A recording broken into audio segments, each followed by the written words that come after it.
ان کا بیٹا ہے اب ان کا سہارا بننے کے لیے۔ اب کی بار امان نے ساری تمیز بالائے طاق رکھ کر دو بدو بات کی۔ امان، اماں کو دیکھیں کیا ہوا؟ اس سے قبل وہ مزید کچھ کہتا، پیچھے سے آئی مہابیہ کی آواز پر پلٹا تو مسرت کو اس کی گود میں بے ہوش پایا۔ اماں، وہ گھبرا کر نزدیک آیا۔ اماں اٹھے نا۔ مہابیہ بھی روتے ہوئے مسلسل انہیں پکار رہی تھی۔ میری جان حوصلہ کرو، یہ بے ہوش ہوئی ہیں بس، چلو ہم انہیں ہاسپٹل لیے چلتے ہیں، انشاءاللہ سب ٹھیک ہو جائے گا۔ مہابیہ کے کندھے پر ہاتھ رکھ کر امان نے اسے تسلی دی اور مسرت کو اپنی باہوں میں اٹھا لیا۔ اسے لے کر تم کہیں نہیں جاؤ گے، اپنی بیوی کو لو اور دفع ہو جاؤ یہاں سے۔ امام صاحب دروازے کے سامنے آ کھڑے ہوئے۔ کیوں؟ میں انہیں لے کر جاؤں گا، مجھے کوئی نہیں روک سکتا، وہ درشتی سے گویا ہوا۔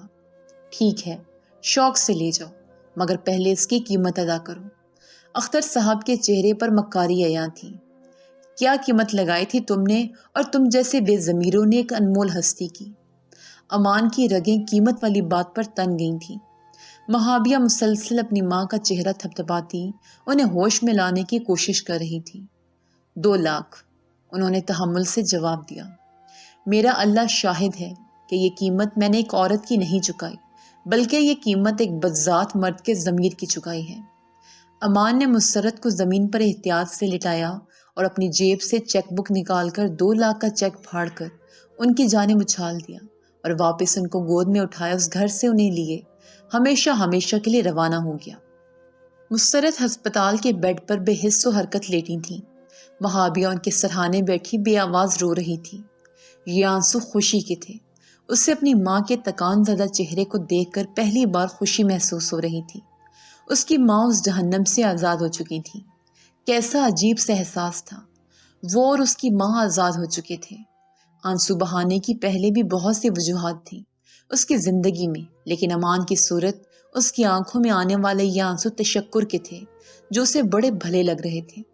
وہ یوں ہی مسرت کو نہارتی اپنی سوچوں میں غلطاں تھی کہ کمرے کا دروازہ کھلا اور امان اندر داخل ہوا۔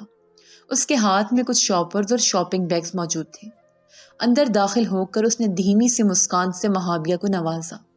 وہ بھی آنسوں سے تر چہرہ لیے اسے ہی دیکھ رہی تھی۔ اس کی آنکھوں میں بہت سے جذبات پنہاں تھے۔ امان اس کے جذبات اچھے سے سمجھ رہا تھا کہ ابھی کچھ دیر پہلے جو ہوا وہ مہابیہ کے لیے برداشت کرنا مشکل تھا۔ وہ اس کے نزدیک آیا اور بنا کچھ کہے اسے خود سے لگا کر پیار بھری تھپکی دی۔ میری ڈاکٹر سے بات ہو گئی ہے، اماں دوا کے زیر اثر ہے، ابھی 10-15 منٹ میں انشاءاللہ ہوش آ جائے گا تو پھر انہیں لے کر گھر چلیں گے۔ اسے خود سے الگ کر کے وہ مسرت کے بیڈ کے پاس ہی کرسی ڈال کر بیٹھ گیا۔ امان، روندی ہوئی آواز میں مہابیہ نے اسے مخاطب کیا۔ قبل اس کے کہ وہ اس کی شکر گزار ہوتی یا کوئی اور بات کہتی، امان نے اسے شش کہہ کر چپ کرا دیا۔ یہ وقت مناسب نہیں تھا کسی بھی قسم کی بات کے لیے۔ مہابیہ، کچھ دیر بعد امان نے اسے پکارا۔ جی کہیں۔ اب وہ رو نہیں رہی تھی، بس آنکھیں نم تھیں جو خشک ہو کے ہی نہیں دے رہی تھی۔ تم اماں کو یہ بات کبھی نہیں بتاؤ گی کہ وہاں ان کے بے ہوش ہو جانے کے بعد میرے اور اختر صاحب کے درمیان کیا باتیں ہوئیں، اور میرے گھر والوں سے بھی جو بات کرنی ہوگی وہ میں خود کر لوں گا۔ وہ مسرت کی طرف دیکھ رہا تھا مگر مخاطب اس سے تھا۔ مہابیہ نے دیکھا کہ وہ اس بات کو کرتے ہوئے اسے دیکھنے سے بھی کترا رہا تھا۔ وہ تو پہلے ہی امان کی اس محبت کے آگے جھکی جا رہی تھی، اور اس کی عاجزی کا یہ عالم دیکھ وہ اس کے سامنے خود کو بہت چھوٹا محسوس کر رہی تھی۔ اللہ نے اسے اتنا نواز دیا تھا کہ وہ اپنے رب کی رحمت کے آگے حیران کھڑی تھی۔ اسے کیسا اعلیٰ مرتبہ والا شوہر دیا گیا تھا جو جانتا تھا احسان کر کے جتایا نہیں جاتا، وہ تو بس اپنے رب کی خوشنودی کے لیے اس کے بندوں پر کیا جاتا ہے۔ وہ کوئی جواب نہیں دے پائی تھی، وہ دے ہی نہیں سکتی تھی۔ اس کی آواز تشکر کے سلام نے گھونٹ دی تھی۔ امان جانتا تھا وہ جواب نہیں دے گی، اور وہ نہیں چاہتا تھا کہ وہ اس وقت کچھ بولے۔ وہ چاہتا تھا کہ وہ چپ رہے اور کسی کو کچھ نہ بتائے۔ تھوڑی دیر بعد مسرت کو ہوش آنے لگا تھا۔ اماں، اماں، ٹھیک ہے نا آپ؟ مسرت کی آنکھیں ہولے ہولے کھل رہی تھیں۔ مہابیہ فوراً کھسک کر قریب ہوئی تھی۔ امان بھی کرسی سے کھڑا ہو گیا تھا۔ وہ ہوش میں آ گئی تھی۔ انہیں ہوش میں آتا دیکھ ان دونوں کو ہی راحت ملی تھی۔ ہم یہاں کیا کر رہے ہیں مہابیہ؟ ان کا ذہن ہولے ہولے بیدار ہوا تو خود کو ہسپتال کے بستر پر لیٹا پایا اور امان مہابیہ کو اپنے نزدیک دیکھا تو قدرے پریشانی سے اٹھتے ہوئے گویا ہوئی۔ اماں آپ لیٹی رہیں اور پریشانی کی کوئی بات نہیں ہے، بس آپ بے ہوش ہو گئی تھی تو ہلکا پھلکا چیک اپ کیا ڈاکٹر نے۔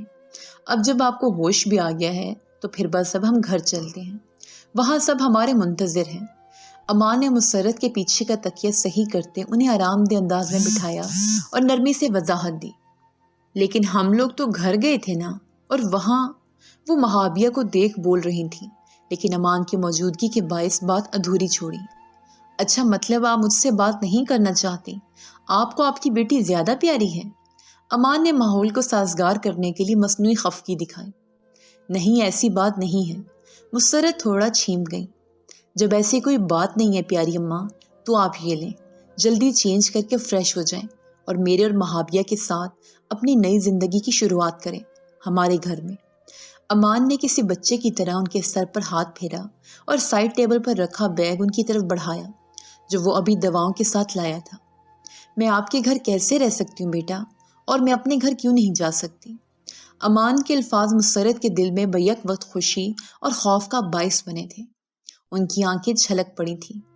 سب سے پہلے تو آپ کو میری کچھ باتیں سننی پڑیں گی اور ساتھ بنا کسی جرح کے ماننی بھی پڑیں گی۔ وہ مہابیہ کی ماں تھیں۔ امان سمجھ گیا تھا وہ بات تو کریں گی مگر اس سے زیادہ روئیں گی، سو ہلکی سی مسکان کے لیے ان کے جواب کا انتظار کیے بنا ہی اس نے اپنی بات آگے بڑھائی۔ پہلی بات، آپ کہنے کا یہ تکلف جو آپ کر رہی ہیں وہ نہ کریں۔ میں داماد ہوں آپ کا، ایک بیٹے کے جو فرائض ہوتے ہیں وہی داماد کے بھی ہوتے ہیں۔ دوسری بات، میں نے ہمارے گھر کہا ہے، ہمارے میں مہابیہ اور آپ، ہم تینوں آتے ہیں۔ اور رہی بات آپ کے پرانے گھر کی، تو آپ اس گھر میں نہیں جائیں گی کیونکہ مجھے وہ آپ کے لیے پسند نہیں۔ تیسری، آخری اور سب سے اہم بات، اگر آپ کو ایسا لگتا ہے کہ میرے گھر والے کیا کہیں گے تو اس بات سے بے فکر ہو جائیں، انہیں اس سب معاملات سے کوئی سروکار نہیں۔ ہمارے گھر میں ہر ایک شخص کو آزادی حاصل ہے، اسی لیے میرے ذاتی معاملات میں کوئی دخل نہیں دے گا، مجھے یقین ہے۔ بس اب سمجھیے آپ، یہ کچھ اور بھی سوال ہے میرے لیے۔ اس کے لہجے میں بیک وقت لاڈ، مصنوعی خفگی اور پیار بھری تنبیہ تھی۔ مسرت کا کلیجہ کٹ رہا تھا۔ وہ انسانوں کے اس روپ سے ناشنا تھی اور اب آشنا بھی ہوئی تھیں تو اپنے داماد کے روپ میں۔ وہ اپنی خوش نصیبی کا حساب تو لگا ہی نہیں پا رہی تھیں، مگر حسب عادت ان کے آنسو ہر جذبہ عیاں کر رہے تھے۔ دامادوں کے گھر میں ساس رہتی اچھی نہیں لگتی، یہ معاشرہ اس چیز کو پسند نہیں کرتا۔ وہ کچھ دیر بعد گھٹی ہوئی آواز میں بولی تھی۔ ان کی بات سن امان نے ذرا جھک کر ان کا ہاتھ تھاما اور مسکرایا۔ اماں، معاشرہ ایک حقیقت ہے، میں جانتا ہوں، لیکن دین حقیقی ہے۔ جب میرے اللہ نے آپ کی بیٹی سے نکاح کے بعد آپ کی اور میرے رشتے کو محرم قرار دیا تو معاشرے کی سوچ بے معنی ہو گئی۔ میں یہ بھی جانتا ہوں لوگ بولیں گے اور میں انہیں چپ نہیں کرواؤں گا، میں انہیں بولنے دوں گا۔ وہ اپنے شوق سے رب کے فرمان کو ٹھکرا رہے ہوں گے تو ان کی زبانیں اللہ خود بند کر دے گا جب وہ چاہے گا۔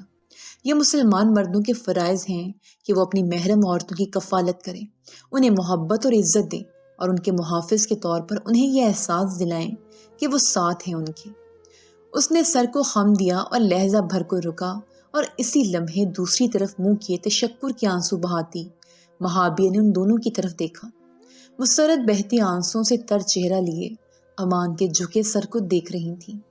امان ذرا جھکا کھڑا تھا اور اس کی نظریں اپنے ہاتھ کی پشت پر تھیں جس میں مسرت کے دونوں ہاتھ تھے۔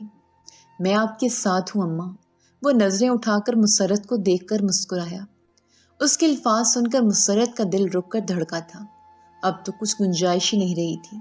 امان نے سوال جواب کے سارے راستے بند کر دیے تھے۔ مسرت کپڑے تبدیل کر کے باتھ روم سے باہر نکلی۔ وہ اس وقت گہرے نیلے رنگ کے لان کے سوٹ میں ملبوس تھی۔ یہ کپڑے ان کے ان گھسے ہوئے کپڑوں سے کافی اچھے تھے جو وہ معمول کے دنوں میں پہنا کرتی تھی۔ اختر صاحب کے گھر میں وہ اپنی جیٹھانی کے گھسے ہوئے کپڑے پہنتی تھی۔ اس کے علاوہ کبھی کبھی ان کی بہو نے کوئی عزت کا جوڑا سب سے چھپ کر لا دیتی تو اسے وہ پہننے کی بجائے مہابیہ کے لیے سنبھال کر رکھ دیتی تھی۔ آج اتنے سالوں بعد نیا جوڑا پہن کر وہ ایک نئی ہی خوشی سے سرشار ہوئی تھی اور یوں پھر سے ان کے آنسو بہہ نکلے تھے۔ وہ امان کا لایا ہوا عبایا پہن کر تیار تھی۔ مہابیہ نے بھی ان کی دوائیں اٹھا لی تھیں اور امان کے آنے کے انتظار میں تھی۔ کچھ دیر بعد امان کمرے میں داخل ہوا اور مسکراتا ہوا ان دونوں کی طرف آیا۔ چلیں، اس نے شرارت سے اپنا ایک ایک ہاتھ ان دونوں کے آگے کیا، جسے ان دونوں نے ہی بھیگے چہرے اور مسکراہٹ کے ساتھ تھام لیا، اور وہ تینوں ساتھ آگے بڑھ گئے کیونکہ اب پیچھے مڑ کر کسی نے نہیں دیکھنا تھا۔ ہنزا کی خوبصورت وادی میں بہار کی یہ شام کچھ زیادہ ہی حسن لیے اتری تھی۔ نیلگوں آسمان پر جگہ جگہ بادلوں کے ڈیرے تھے۔ سورج بادلوں کے پیچھے چھپا اپنی کرنوں کی مدھم روشنی بکھیردہ مستی میں تھا۔ پرندے اونچے درختوں پر بنے اپنے گھونسلوں میں سکون کی وادیوں میں محو رقص تھے۔ وہ کندھوں پر مخمل کی ڈارک پرپل شال اوڑھے لکڑی کے بنے دلکش کاٹیج کی بالکنی میں کھڑی نیچے نظر آتے منظر پر نظریں جمائے مسکرا رہی تھی۔ لیلے کلر کی اے لائن شرٹ اور پاجامہ زیب تن کیے وہ خاصی پروقار لگ رہی تھی۔ اس کی بھوری آنکھیں سامنے کا منظر دیکھ کر چمک رہی تھیں اور بھورے ریشمی سیدھے بال ہوا کی دوش پر لہرا رہے تھے۔ وہ اس وقت حجاب میں نہیں تھی کیونکہ وہ لوگ امان کی پرائیویٹ پراپرٹی میں موجود تھے اور یہاں محض مہابیہ امان اور ان کے بچے ہی موجود تھے۔ وہ سب یہاں ویکیشنز کے لیے آئے تھے۔ بہار کی آمد تھی جس کے سبب کاٹیج کے باغ میں موجود کلیاں پھوٹ رہی تھیں، کچھ کھل رہی تھیں تو چاندیں کھل چکی تھیں۔ اسی کے ساتھ خزاں کا موسم اب رخصت لے رہا تھا، مگر جاتے جاتے کچھ زردیاں بکھیر رہا تھا۔ درختوں کے کچھ زرد پتے ابھی بھی جھڑ رہے تھے۔ یوں یہ خوبصورت موسم باہم مل کر اس جگہ کے حسن کو دوام بخش رہے تھے۔ بہار اور خزاں کا یہ حسین امتزاج سراہے جانے کے قابل تھا۔ گارڈن میں امان دونوں بچوں کے ساتھ مستیاں کر رہا تھا۔ تینوں ہی مہابیہ کے سوٹ کے ہم رنگ ٹی شرٹ اور بلو کلر کے ٹراؤزر میں ملبوس تھے۔ وہ انہیں دیکھ کر مسکرا رہی تھی۔ وہ تینوں ایک دوسرے میں مگن تھے۔ خولا اور یحییٰ کے پیچھے بھاگتا امان خود بھی چھوٹا بچہ معلوم ہو رہا تھا۔ تھوڑی دیر کی اس بھاگم بھاگی کے بعد اب وہ تینوں ایک پتھر پر ٹک گئے تھے اور باتیں کر رہے تھے۔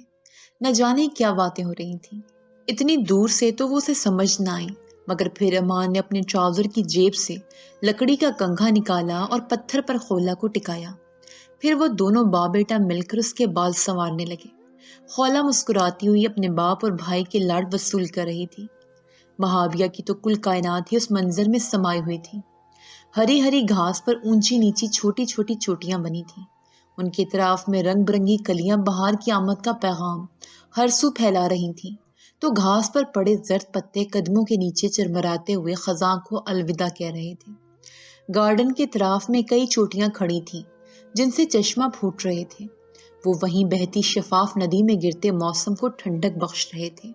قدرت کے نظارے چہار سو بکھرے ہر دیکھنے والی آنکھ کو دعوت نظارہ بخش رہے تھے۔ اس کی زندگی ان 6 سالوں میں یکسر بدل گئی تھی۔ امان کی محبتوں بری سنگت میں دین اسلام کی اصل روش پر چلتے اس کی زندگی بھی خزاں سے بہار میں داخل ہو چکی تھی، اور پھر شادی کے 1 سال بعد جڑواں بچوں کی پیدائش نے جنت کو اس کے قدموں کا مکین کر دیا تھا۔ اس کے خالق و مالک نے اسے بہت نوازا تھا۔ قدرت نے امان کی صورت اس پر ہوئے ہر ظلم کا مداوع کر دیا تھا۔ وہ اپنے رب کا جتنا شکر کرتی کم تھا۔ اس کا اپنا خاندان تھا، اس کا محبت کرنے والا شوہر، 2 پیارے سے بچے، وہ مکمل تھی، اور سونے پہ سہاگا کہ اس کی ماں بھی اب مطمئن زندگی گزار رہی تھی۔ وہ ان کے ساتھ ہی رہ رہی تھی۔ امان نے داماد ہونے کا فرض بھی بخوبی نبھایا تھا۔ وہ اس کی مکروز تھی۔ کبھی کبھی وہ سوچنے بیٹھتی تو سوچتی چلی جاتی کہ امان کے کتنے احسانات تھے اس کی ذات پر، وہ کیسے اس کے احسانات کا بدلہ چکائے گی، اور جب اسے کوئی راہ نہ دکھتی تو وہ شکرانے ادا کرتی اور اپنے رب کا ڈھیروں شکر ادا کرتی کہ بے شک یہ اسی پاک ذات کی عنایت تھی۔ وہ اپنے ماضی کو اور باپ بھائی کے مظالم کو بھی یکسر بھول چکی تھی۔ اس میں بھی امان نے ہی اس کی رہنمائی کی تھی۔ شروع میں اس کا دل بے چین رہتا تھا، اس کا دل انتقام کی آگ میں جلتا تھا۔ وہ اپنے ابا اور بھائی کو برباد دیکھنا چاہتی تھی، مگر بقول امان کے اللہ ظالموں کی رسی دراز کرتا ہے اور ظلم انتہاؤں کو پہنچتا ہے، پھر ایک دن مٹ جاتا ہے۔ سو مظلوموں کو چاہیے کہ صبر کریں کہ بے شک اللہ صابرین کے ساتھ ہے۔ وہ یوں ہی سوچوں میں گم کھڑی ان تینوں کو دیکھ کر مسکرا رہی تھی کہ تبھی امان نے بچوں سے فارغ ہو کر نیچے سے اسے اشارہ کر کے اپنے پاس بلایا۔ وہ اسے دیکھ کر مسکرا رہا تھا۔ وہ بھی مسکرائی اور گردن کا اشارہ کر کے بالکنی کے ساتھ بنی لکڑی کی سیڑھیاں اترنے لگی۔ امان اسے آتا دیکھ کر تھم سا گیا تھا اور محو ہو کر مسکراتے ہوئے اسے دیکھ کر منتظر کھڑا تھا۔ وہ بھی اسے ہی دیکھ رہی تھی۔ ساتھ ہی اس کے بچے اب پھر سے ایک دوسرے کے پیچھے بھاگ رہے تھے کہ تبھی خولا لڑکھڑائی۔ مہابیہ کے قدم تھمے۔ امان نے اسے تھمتا دیکھ اپنے عقب میں نگاہ دوڑائی، مگر اس سے قبل کہ اس کی 5 سالہ بچی گرتی، اس کے بھائی نے پیچھے سے آ کے اسے تھاما اور سیدھا کھڑا کر دیا۔ وہ کھلکھلائی اور دونوں بہن بھائی دوبارہ دوڑنے لگے۔ امان نے ہنستے ہوئے سر جھٹکا، پھر اس کے جانب مڑ کر تھوڑا سا جھکا اور اسے دوبارہ آنے کا اشارہ کیا۔ وہ بھی سانس میں سانس بھر دوبارہ قدم نیچے کی جانب بڑھا گئی۔ سیدھی چلتی وہ اس کے نزدیک آئی اور اپنے محبوب شوہر کا بڑا ہوا ہاتھ تھام کر اس کے سینے سے لگ گئی۔ وہ دونوں ساتھ کھڑے تھے۔ وہ اس کی پناہوں میں محفوظ تھی اور وہ اس کے گرد حصار کیے اس کی حفاظت پر مامور۔ بہت شکریہ میری خزاں کو بہاروں سے ہمکنار کرنے کے لیے۔ وہ اس کے سینے سے سر اٹھا کر اس کا ہاتھ تھامتے ہوئے بولی، بہت شکریہ میری زندگی کو بہاروں کی آماجگاہ بنا کر ان میں دلکش رنگ بھرنے کے لیے۔ اس کی جانب محبت سے دیکھ کر اس نے شکر گزاری کا جواب مزید شکر گزاری سے دیا۔ وہ دونوں کچھ لمحے ایک دوسرے میں کھو سے گئے کہ تبھی یحییٰ کے زور سے ہنسنے کی آواز نے انہیں اپنی جانب متوجہ کیا۔ وہ دونوں بھاگتی دوڑتی دنیا کی فکروں سے آزاد اپنی عمر کے اس بے فکر حصے کے مزے لوٹتے کھلکھلا رہے تھے۔ آنے والے وقت سے انجان مہابیہ اور امان بھی مسکراتے ہوئے ان دونوں کی طرف آئے۔ امان اور مہابیہ کی اولادیں ان کے زیر سایہ زندگی کی پرلطف بہاروں کے مزے لوٹ رہی تھیں۔ ان کے گلشن کے ننھے گلابوں کی بہاریں عروج پر تھیں اور وہ اس میں پھل پھول رہے تھے، مگر زندگی محض بہاروں کا ہی مسکن نہیں، یہ خزاؤں کی روش بھی ہے۔ بہاروں میں سیر کرتے خولا اور یحییٰ کیا خزاؤں کی سختیاں جھیل کر سرخرو کر سکیں گے اپنے والدین کو، یا مرجھا کر جدا ہو جائیں گے اپنے شجر سے؟ ختم شد۔